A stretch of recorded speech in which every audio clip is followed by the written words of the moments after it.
Our dear viewers, you are most welcome to Triple Blessing Church with Pastor Mukisa, located at Namulanda, Kawuku, as you're stopping going to the airport.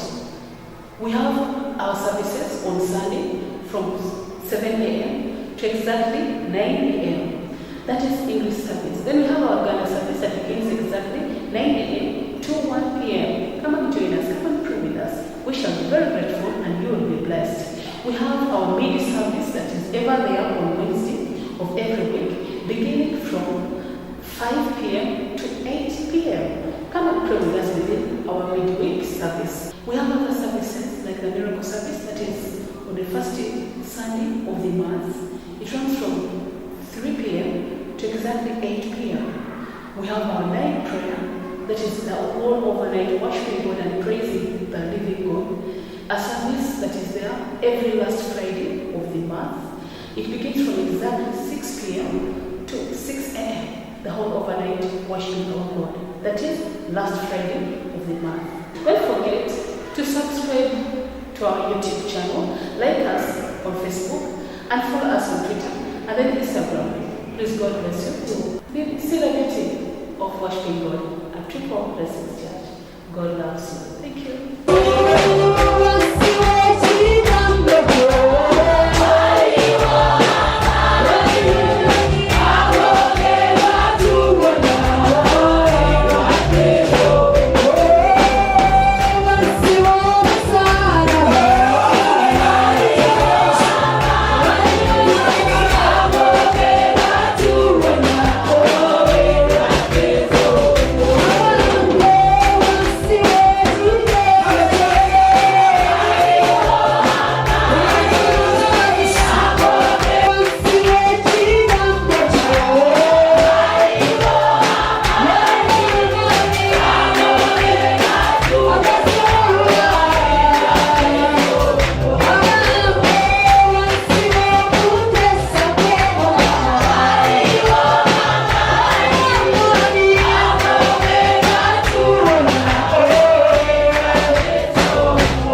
Give 3 people a high five.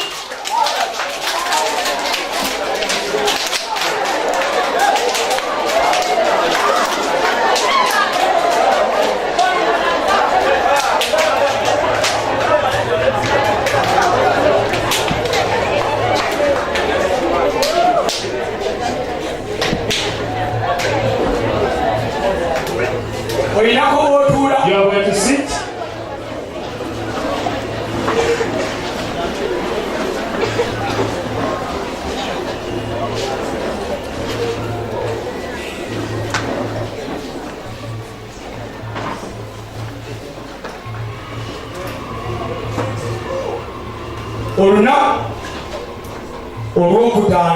On Friday,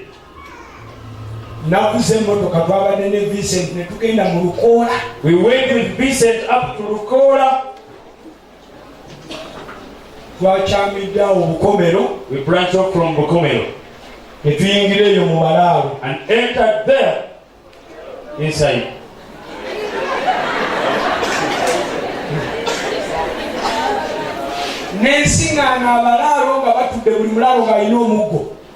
I met pastors. I met pastors. Everyone had a week.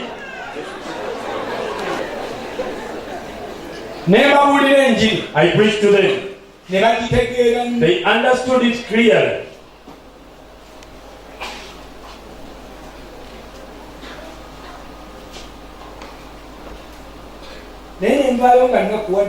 But I was sorrowful when I was coming back. Because I had my money. After coming to the pulpit, God told me to give it to the pastor of those ends. Brethren, I always give out money. But this one paid me. I had budgeted a lot of stuff on that money. I gave it. We went where we lodged. Saturday morning we went to Champwans. We went and did what was needful there. From there we went to another desert wilderness there. But my heart was still on my money.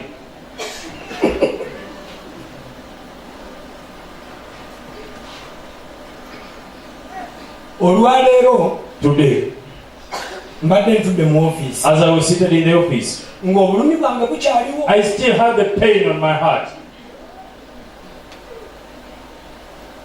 The Holy Spirit visited. He told me this. Leave alone money. That pained you so much. He said you had a lot of plans in your head. Yet I want to talk to you. And you had so many plans in your head. He told me. The 2 years we've spent as Triple Blessings Church, there have been years of joy. That is not my end. He told me, go tell them. The 3 years ahead of them, there will be joyful years.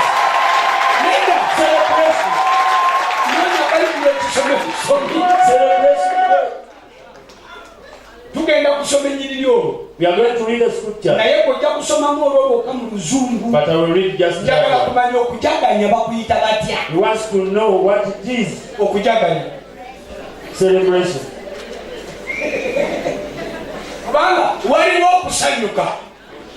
There is being happy. And there is being joyful. Or rejoicing. Or jubilating. Or celebrating. Only the true pastors of God On Entebbe Road, they will stand.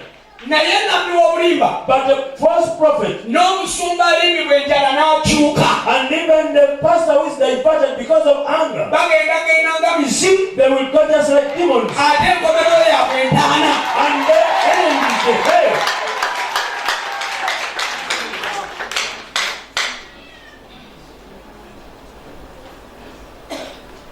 You've heard that?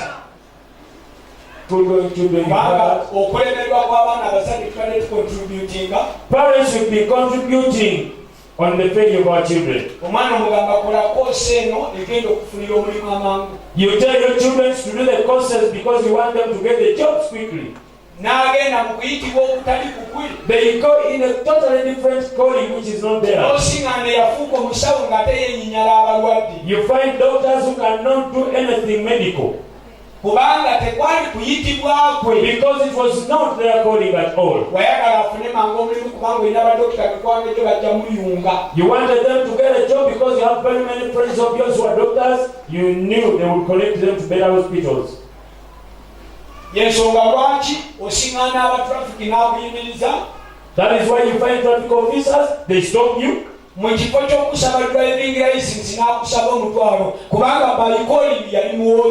Instead of asking for a driving permit or driving license, they ask for 10,000 because it is not their calling. They are supposed to be in the market gathering tax collectors.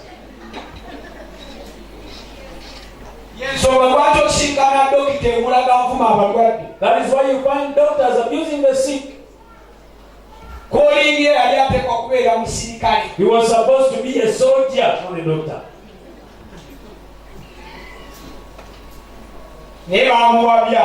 But they diverted him. So, triple blessings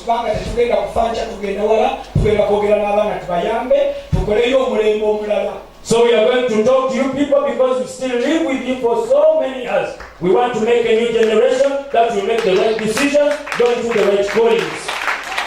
In the name of Jesus. Luka esulem. Awo mu mirembe Jakerode kabaka w'Idaya waliwo kabona erinnya lya Zakariya wa mulyo lwa Abiya era yalina omukazi ow'omubala ba Aroni erinnya lye Elizabesi. Nabo bombi bali batuukirivu mu maaso ga Katonda nga batambulira mu biragiro byonna ne mu by'obutuukirivu ebya Mukama nga tebaliko kabi so tebalina mwana kubanga Elizabesi yali mugumba nabo bombi bali bakaddiye mu myaka gyabwe. Eyo story. That is the story. Sinaba kutuuka baguzumbe bagenda kusoma nekyo kikulu. The English readers, we are not yet where we are going to read for you. But I want to speak this. Number one, Zakariya bakubulidde ekika mwava. They tell you the tribe from whence Zakariya comes. Ate ne bamala ne bakubulira Elizabesi mukyala we mubala wa kabona yali ow'akabi ava mu lulyo lwa Aroni. And they tell you even Elizabeth comes from the tribe of Aaron.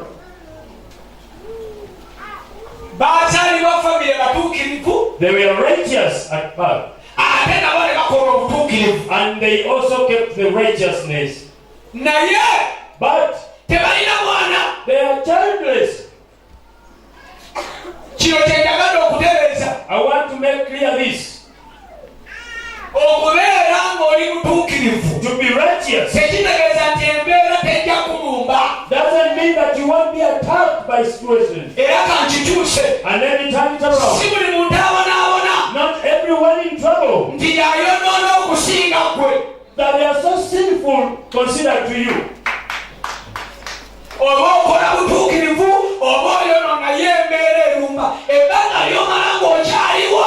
Whether you're righteous or sinful, as long as you live, the situation will come your way. If you don't want to climb the mountain, don't move.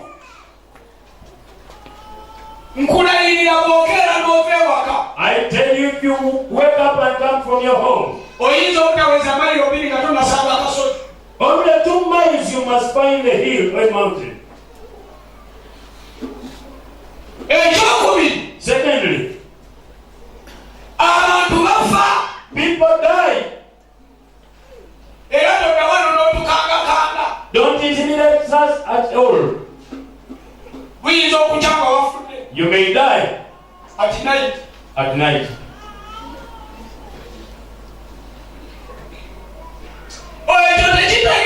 That doesn't mean that you're a sinner. Even these righteous, they died. Even Aaron, even Moses himself is dead already. In fact, those who want to remain here, they are the sinful. They hear they have not sinned enough. But if you feel like you are ready to go, you just go. If you feel you are not yet ready, you stay. But as long as you live, problems still come your way. People who talk ill about you are still talking. Because you have an opportunity to listen to them.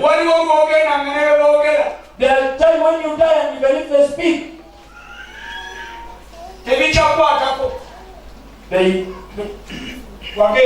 you are gone already.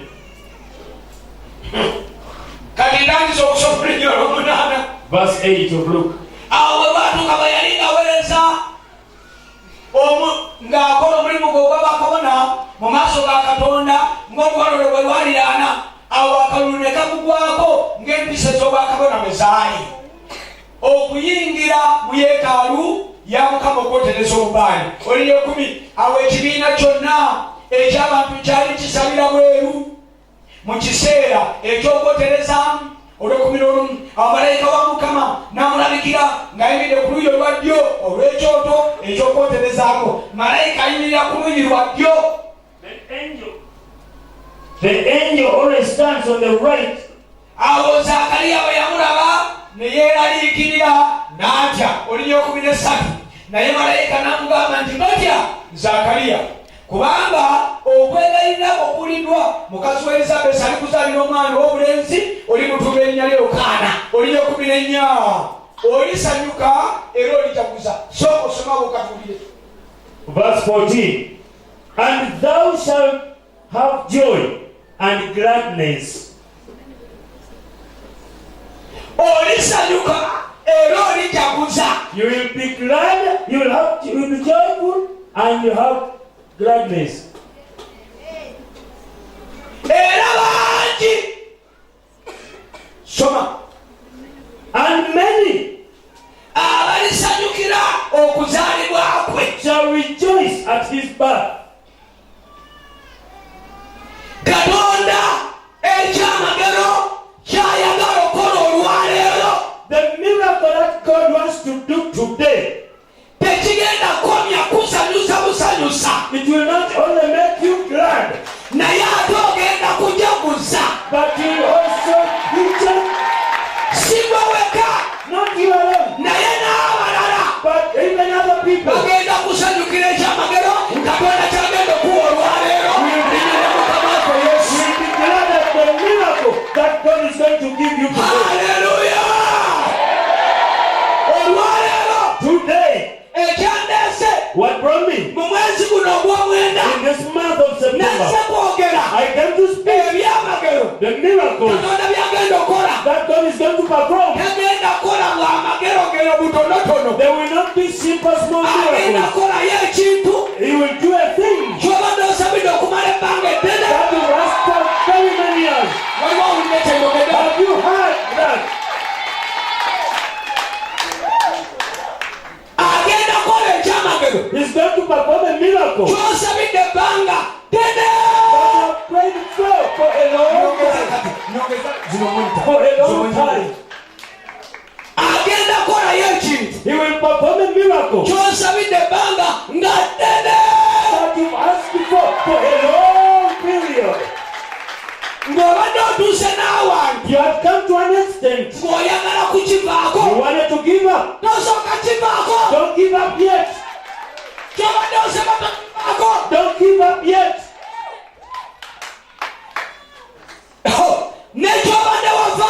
Even that which you gave upon. Resurrect it now. Speak that to your neighbor and another. Shout to him.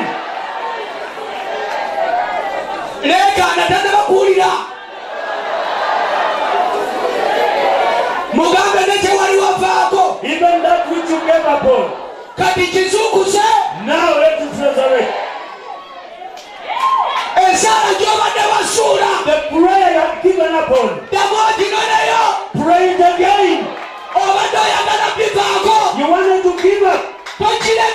Don't stop here. The enemy wanted to steal you.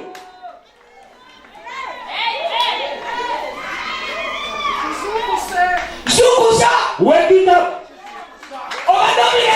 You have given up. Wake up. Wake it up.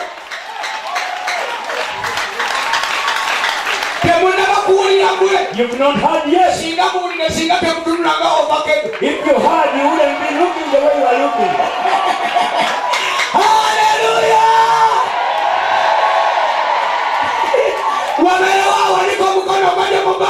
Someone put your right hand on you. Say today, what I have given upon. I thought it was impossible. This day I work with God. In the name of Jesus. Hallelujah!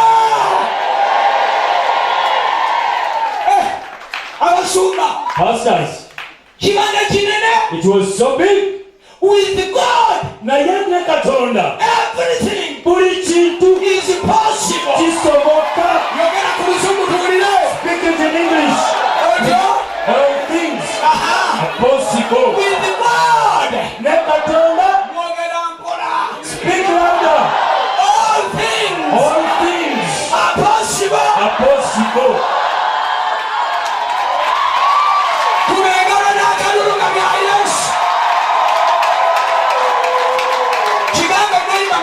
With God, tell your neighbor, with God, all things are possible.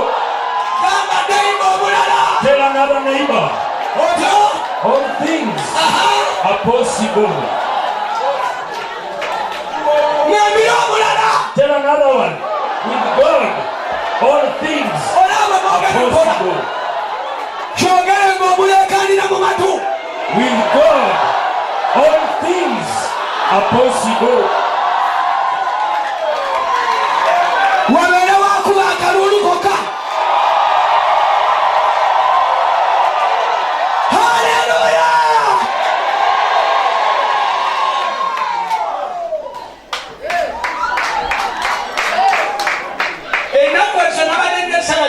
Sometime back I had a prayer. Even now I still pray the same prayer. But deep in my heart, I say to myself, what I'm asking is so big. This is big. This is so big. After saying that, the Spirit of God said to me, with all things are possible. I only have that.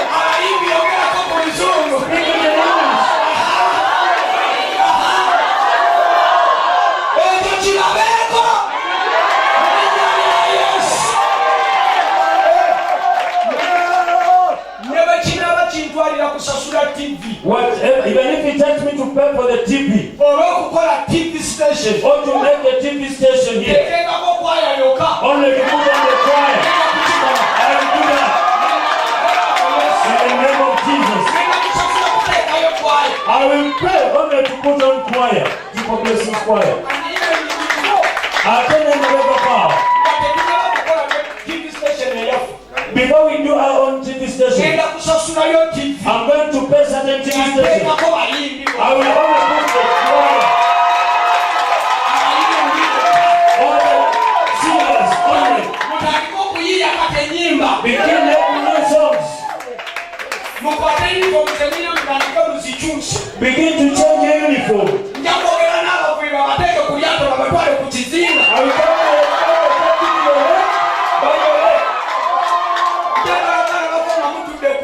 I want to see you sit on rocks. I want to watch you on TV.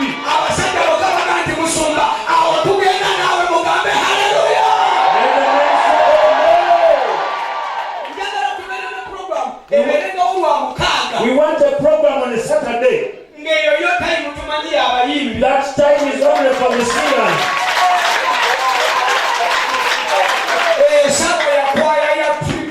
That hour is for the Triple Blessing Choir. All things are possible.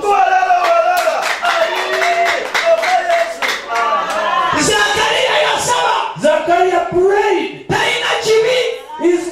He has no sins.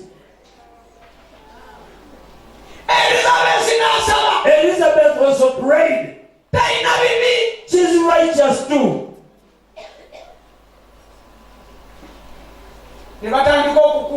They began growing.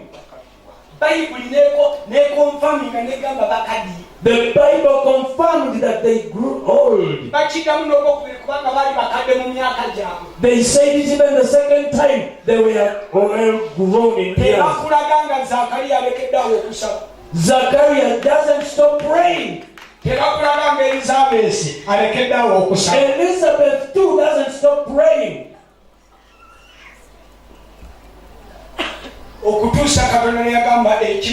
Till when God said them now is enough. I'm going to give Zachariah a son.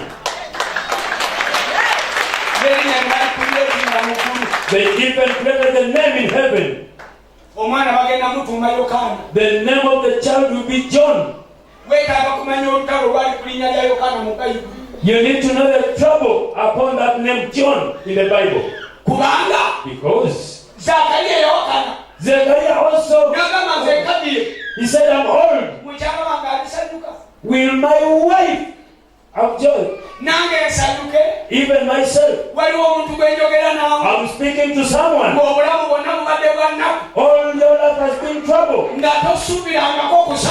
didn't expect today another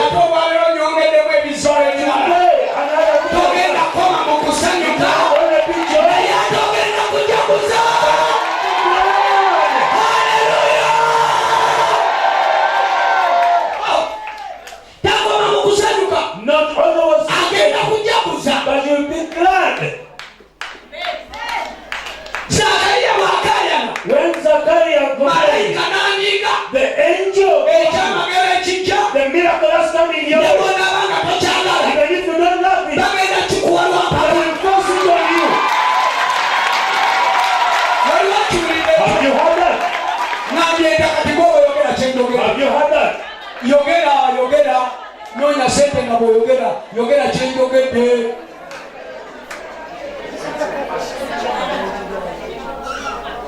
Owulidde nga bweyogedde ekyamagero ekijja, the miracle coming here, nebwobanga tokyagala, even if you don't like it, bagenda kikuwa lwampaka. they will force it on you.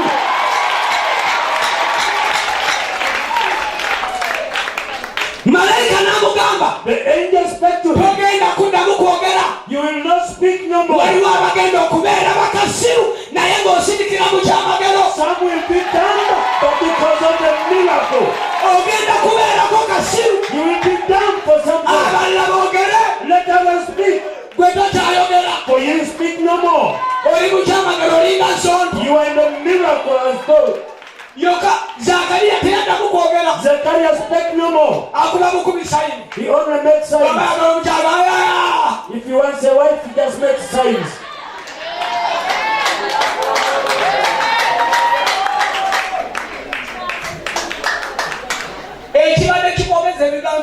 The reason you've been so talkative is sorrow.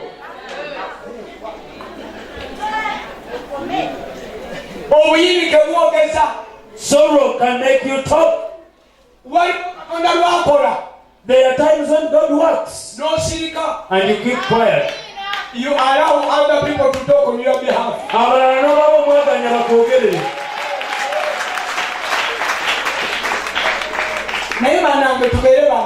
Let us be sincere. All of you have ever spoken to harm, but you talk about him every day. Even in your conversation in his absence, you even talk about him. You've never seen him. You only see him on TV. He doesn't speak. You speak instead. You will also be quiet for some time. Let others talk on your behalf. Tell your neighbor. And let them speak on your behalf.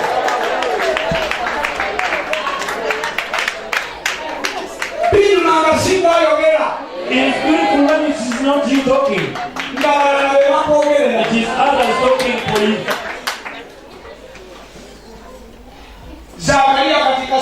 Zachariah is now dumb. The miracle made him dumb.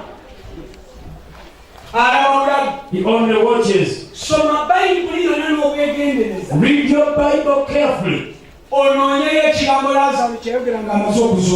And look, and find out whether Lazarus ever spoke a word after his resurrection. He only sat, and others are speaking on his behalf. He speaks nothing. He's in a miracle. God is so fearful. When Zachariah speaks not, he makes the wife pregnant. He failed when he was still speaking.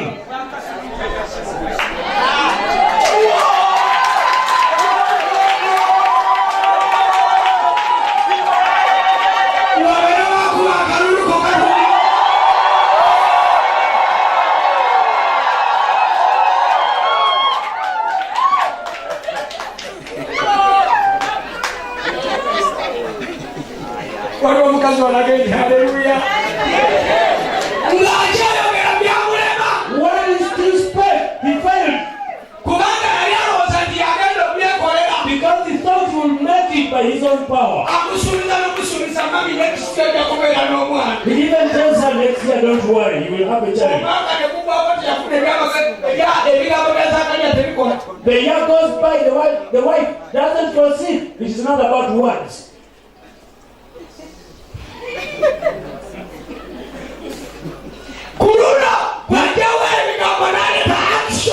This time around, when he takes away the words and brings in action, he just makes signs. It is not time for words, it is time for action. I brother tell you, the time of talking is over. It is not time for prayer. You are not here. I'll bring you the book I have kept for so long. I read it to Mama Musu, and he began praying. The Bible, the book says this: pray when you are satisfied, pray when you are hungry, pray in the house, pray when you're out, pray in the waters, you pray even up on the tree. Pray when you're hungry, and pray when you're joyful, pray when you never take grace, even when the grace is not, pray when you have power, even when you are weak, pray when you're low, even when you have to pray.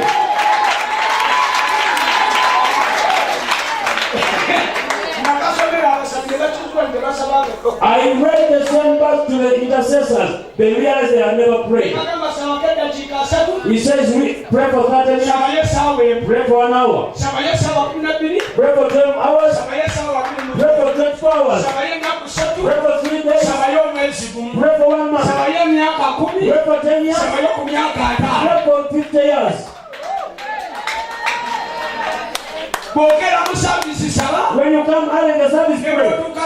Even when you come late, you pray. You pray when all people are happy. You pray even when they are happy.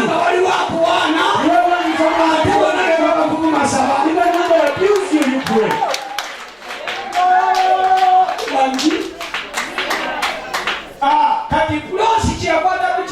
This is what Sister Pross got out of it.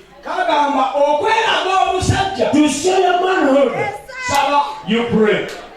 Because are you a man? Praise. Asaba.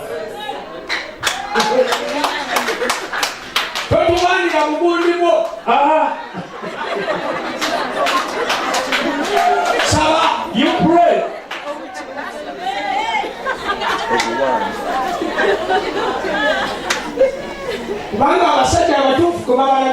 Because real men are seen in prayer time. If you let your man tell them, when do you pray?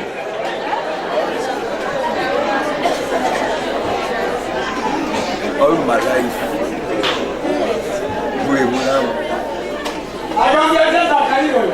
What is their answer? You sleep with Zacharias till morning. Wake up when they've not even covered themselves. You cover them. You find their mouth wide open.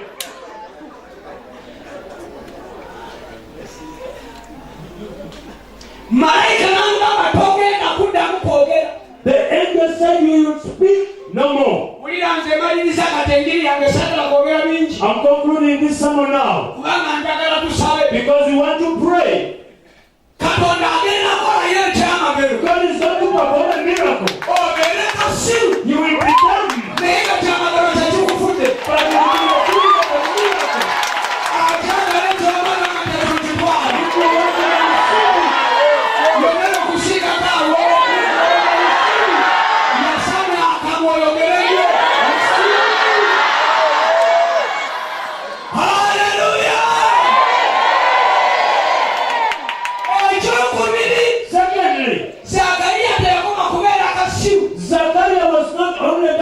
But you will be The Bible says he became a fool. And he became a fool. He became a fool.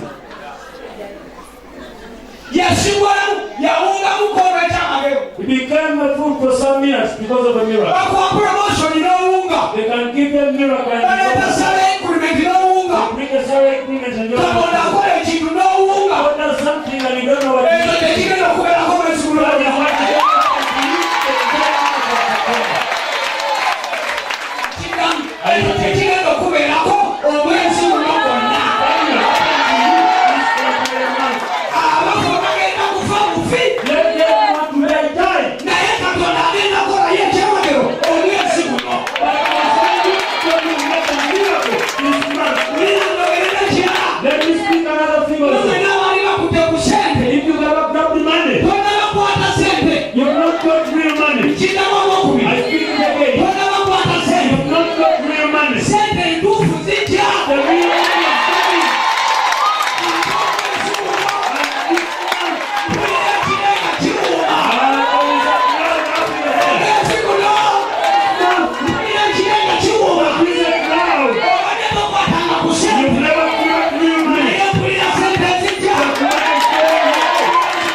Have you heard that? Have you heard that? God is going to do everything possible. Get you out of the and be glad. You won't cry no more. Many people will be glad because of what God has done.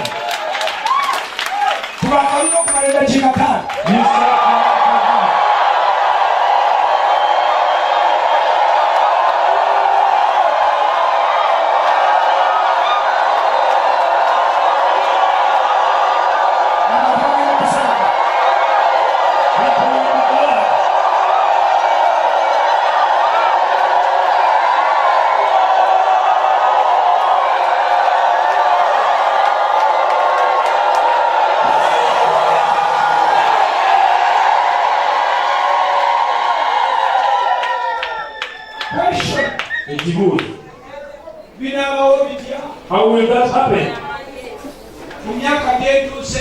At this age, I've never seen it. I answer just like the angel. I am Mukisa, who stands before the Lord. The ark of the throne of Pharaoh belongs to the very God who stands before. The cows that are in the harbor, they all belong to our God. All the sheep and the gold, they all belong to the God that we pray. No one will do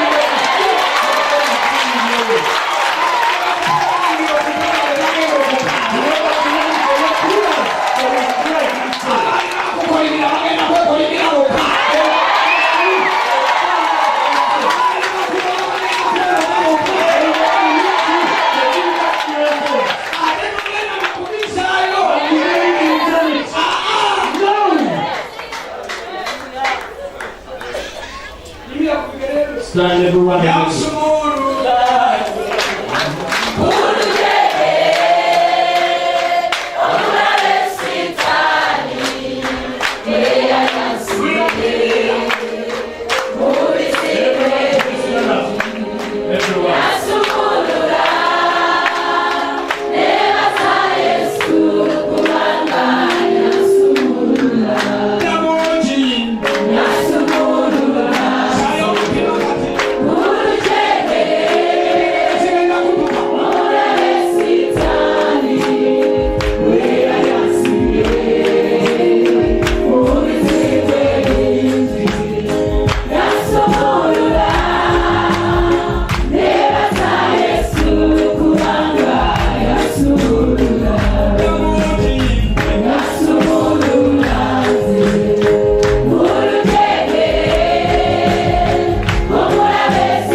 At this point in time, it is time to break every chain.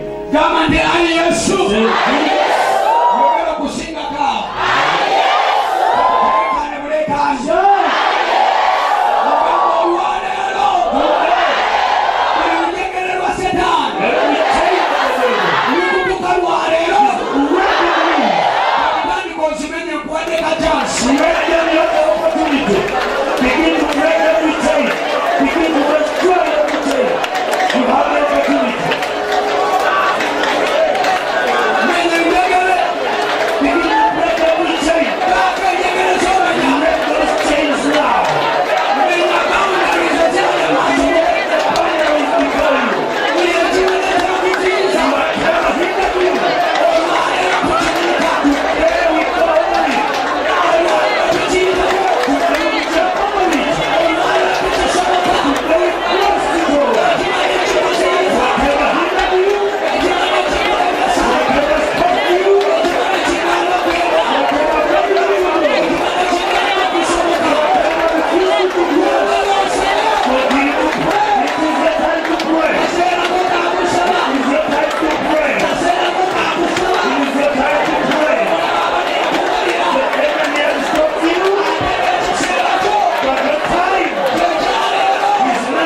The spirit of sorrow.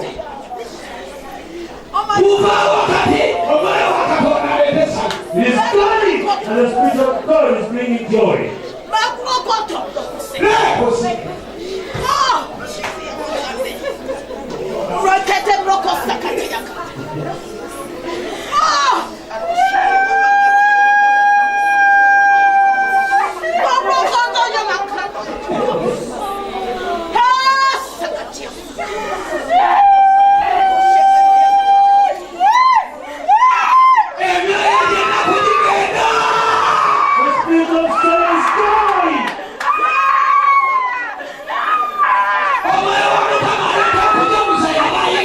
Let the spirit of God that brings joy come.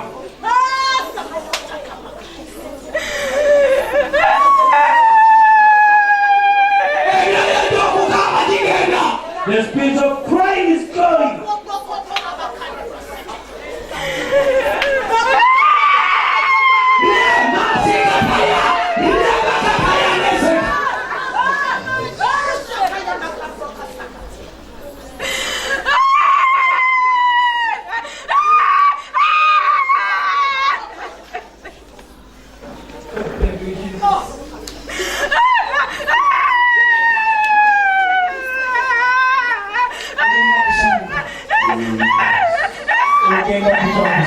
You'll be glad as well.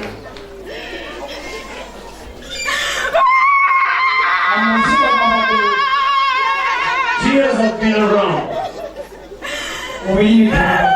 There have been a lot of sorrow.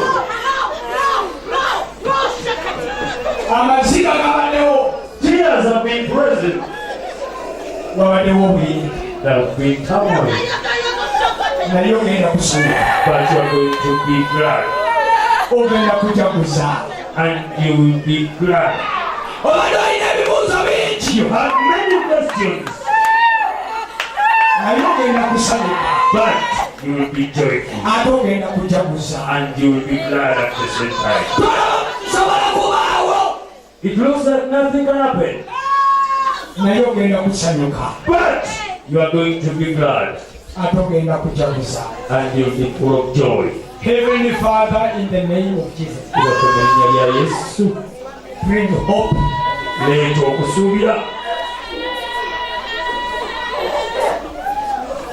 Heavenly Father, in the name of Jesus, bring joy. Heavenly Father, in the name of Jesus, bring gladness. Leta okujaguza.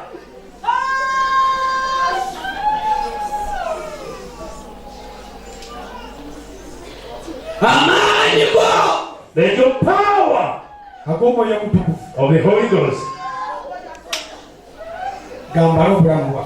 dress every one of us. The broken hearts, let all the pain go and bring joy instead. Every question, let it be a miracle answer. Whoever asks, how shall that happen?